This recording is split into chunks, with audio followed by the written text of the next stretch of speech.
Hello, welcome to Night Terror Audiobooks. Today we are going to hear the tale of Whispers of the Departed.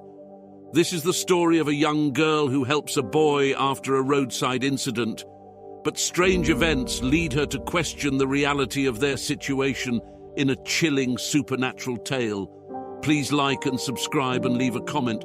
We will read every comment from our listeners. We upload twice a week and look forward to seeing you in the next episode. Episode 3, Whispers of the Departed. Emily Stanton was just an ordinary 12-year-old girl living in the quiet, eerie town of Millwood. Millwood was a place where fog clung to the air like a shroud, where the wind whispered secrets among the gnarled branches of ancient trees.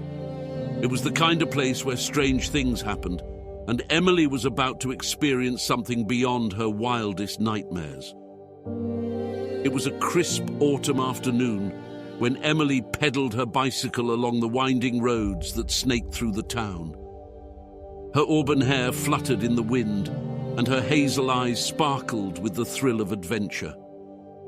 She wore her favorite tattered jeans and a faded blue hoodie that was 2 sizes too big. The only sound was the rhythmic clatter of her bike tires on the cracked asphalt. As Emily rounded a bend, she spotted a boy, roughly her age, on a bike up ahead. He wobbled unsteadily, his eyes wide with fear.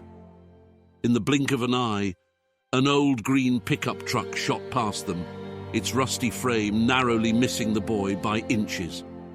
Emily's heart raced, and she pedaled faster, reaching the boy just in time to pull him off his bike as the pickup swerved slightly, slowed down, and then sped off, its exhaust trailing a cloud of black smoke. The boy lay sprawled on the road, shaken but seemingly unharmed. Emily helped him to his feet, her eyes searching his for signs of injury. "Are you okay?" she asked, her voice quivering. He nodded, his eyes still wide. Thank you," he stammered. "I don't know what happened. I was riding, and then everything went black." Emily could feel the tension in the air, the ominous presence that seemed to hang over them.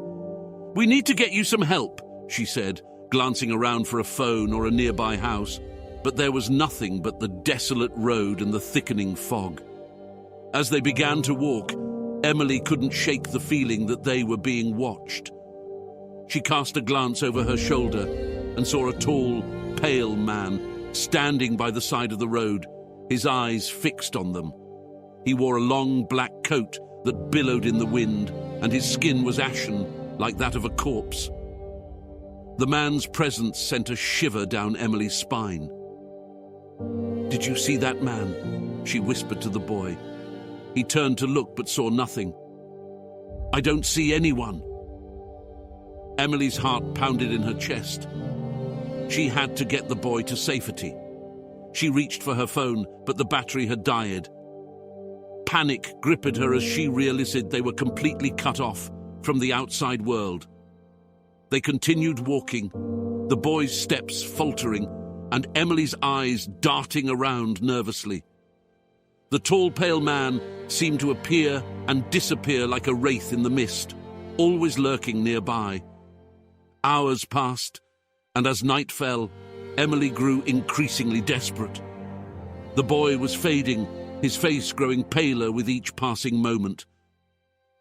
"We have to find help," she urged him, her voice trembling. Emily finally broke the silence, her concern evident in her eyes. "Are you okay?" she asked, her voice quivering. The boy looked at her, his expression a mix of confusion and exhaustion. "Actually," he said, his voice surprisingly calm, "I feel quite well, but I'm just so cold and tired, I want to go home." Emily nodded, relieved that he seemed physically unharmed. "Do you remember where you live?" she asked, hoping to find some way to get him the help he needed. The boy's brow furrowed as he tried to recall his home address, but his memory failed him. "I don't remember," he admitted, his voice tinged with surprise. Just then, a black saloon car appeared, its headlights glaring through the fog. It sped toward them, and Emily pushed the boy out of the way, narrowly avoiding being hit herself. The car screeched to a halt, and the driver's side window rolled down to reveal the pale man's haunting face. "Emily," he whispered, his voice like the rustling of dry leaves. "It's time to let him go." Tears welled up in Emily's eyes as she finally understood. Her heart sank as the truth emerged from the depths of her consciousness. That first encounter with the old green pickup truck had not been a near miss or a slight touch. It had been a fatal collision that had claimed the boy's life. She had been helping his ghost all along, and the pale man following them was Death himself, the ferryman of souls. "No," Emily choked out. "I won't." Death's cold, bony hand reached out, and Emily felt the chill of his touch. "You cannot stop what has already happened," he murmured, "but you can help him find peace." With that, Death vanished into the night, leaving Emily alone with the ghostly boy. She held his hand, tears streaming down her face. "I'm so sorry," she whispered. "I didn't know."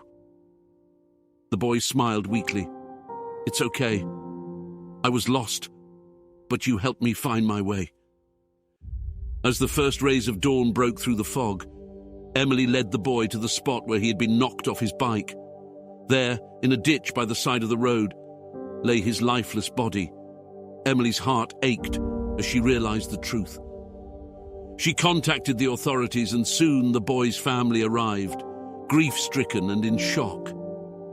Emily watched as they cradled their son's body, their tears mingling with her own.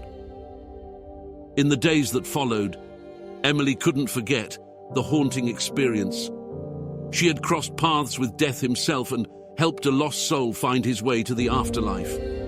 Millwood would forever hold a special place in her heart, a place where the boundary between the living and the dead was thin, and where the whispers of the departed could still be heard on the wind. Thank you for listening to Episode 3, Whispers of the Departed. Please like, subscribe, and leave a comment, and come back for Episode 4, Sweet Dreams.